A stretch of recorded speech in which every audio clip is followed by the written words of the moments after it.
वज़ीर आज़म इमरान खान दौरे मलेशिया के लिए रवाना हो गए। इमरान खान अपने हम मनसब महातीर मोहम्मद से मुलाकात करेंगे।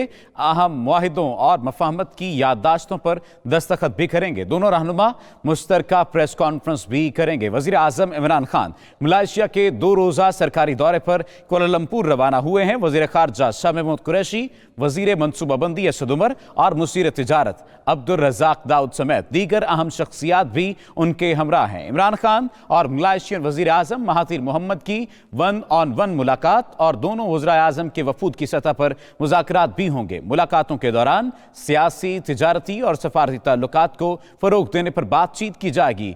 खुराक की ज़रूरियात, तिजारत और सयाहत समेत पाकिस्तानी अफराद क़ुव्वत मलेशिया भिजवाने से मुताल्लिक भी तबादला ख्याल किया जाएगा। वज़ीर आज़म इमरान खान मलेशियन हम मनसब के हमरा मुश्तरका प्रेस कॉन्फ्रेंस भी करेंगे।